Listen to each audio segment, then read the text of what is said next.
welcome to another episode of the Confident Musician Show. I'm your host, Brett Cusack, musician mindset mentor, and today we're going to be talking about how to create a songwriting workflow. So this question comes in from Ashleigh, and she says, for me, it's that I haven't figured out what my workflow is yet. I never quite know how to get started or in what order to do things. So thanks so much, Ashleigh, for this question. I'm really excited to give you a few ideas that you can test out there in the real world and see how you go with them. So g'day to everybody who might be listening in on Facebook or Instagram. If you do have any questions as we go, please type them in the chat box. All right, so what I usually do with this process is actually to take you through 3 or 4 steps to be able to help you figure this out. It's not necessarily going to be the answer to everything, but it's going to be some really cool ideas that I've tested and I've found make the most sense in my world. So step 1 is for your songwriting workflow is to make sure you know what the outcome of your session is. And that doesn't necessarily mean you go, this is what I'm going to make, but you kind of have a rough idea of what it's going to look like at the end. So what that is for me at this stage of my career is to have a outcome of finishing something to around 40%. So before it goes to my step 2, which is to put it in a file, it's got to be at least 40%.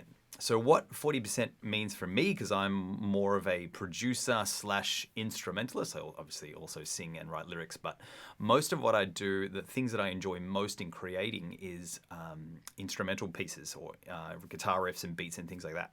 So what I'm trying to do with that to create 40% is I'm trying to create 3 sections. So basically if I'm like, oh, hey, I've got this demo, it's not just like one section. It's not just one little piece of a beat. It's actually something that people can actually sink their teeth into and actually write some different music around it. And if those 3 seconds don't make it in the final thing, that's okay too. But at least there's 3 ideas in there. So it could be 40% of just lyrics and chords. So you could have a basic idea for a first verse, a basic idea for a chord, for a chorus, or it might, and maybe a second verse, or maybe a bridge or a pre-chorus. So you've kind of got the structure that's something that's it's a bit meaty enough to actually someone to get there, sink their teeth into. So yeah, so 3 sections, 40%. So there's your step 1. That's your outcome for your songwriting session. So that could be on your own, or it could also be as a collaboration. I'm just going to jump across to Facebook and see whether anybody is commenting. This is all new, so probably not going to get that much engagement yet, but we'll just check to see. Okay, so there's our step 1. Step 2 is to create a folder or in Dropbox or Google Drive where you store all of these 40% ideas. And they can be more or less than that, but I recommend that's kind of a good place. And my friend Michelle from Music Valley in Victoria came up with this idea for me, and I was like, that's really cool. So yeah, sometimes I would used to put in like a little idea, like a 1 bar or something like that. But now we want to get something that's, around that sort of 40% finished mark. So thank you, Michelle. Okay, so step 2 is to create that folder where you're going to store all of these works. And I recommend naming them so that you understand what style of music they are. And it's not so much for you. Well, it is for you to remember, but it's also important for when you're actually sending them to other people. So I recommend naming them with a date, the style of music or genre, the key, and the tempo of the song. So then at least if someone's like, oh, I'm looking for something that's more along this line, you can quickly access those things. If you give them random names with random dates, you've got no idea how relevant and how, as your skills develop. I've got ideas that are 15 years old now, that some of them are cool and some of them are not, but I understand where I was creatively in those things. So in the comments, there is a way to do that, and I do that with a stack of numbers, which is the year, the month, and then the day, so they organize nice and neatly in the folder. So the most relevant things are either at the top or the bottom of your folder, depending on how your platform works.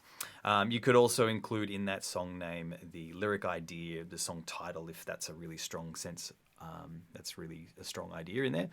The mood of the song, whether it's chill or relax or really high energy.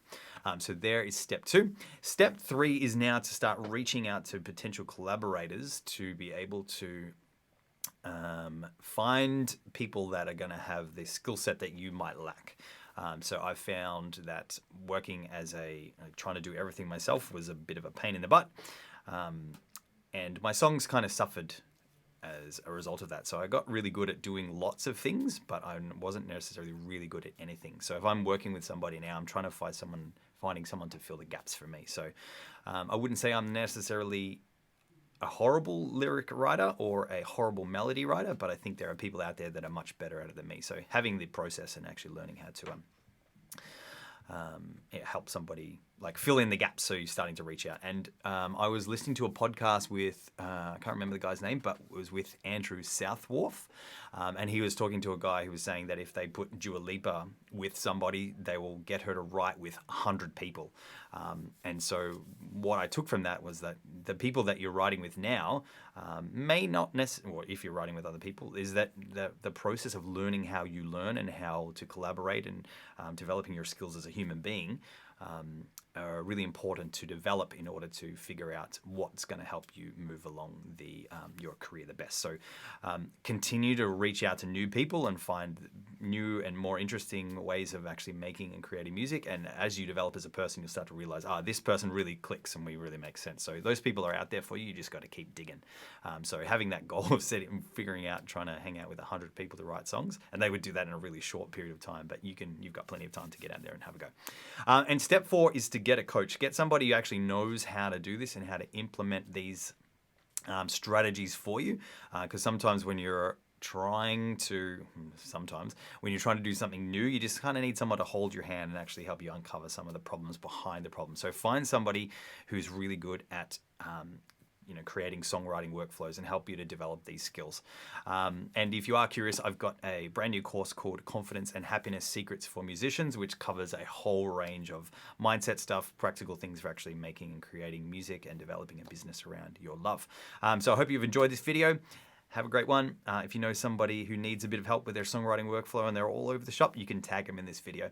Have a great day, make music, make a difference, and I will see you on the next one. Catch you later. Bye.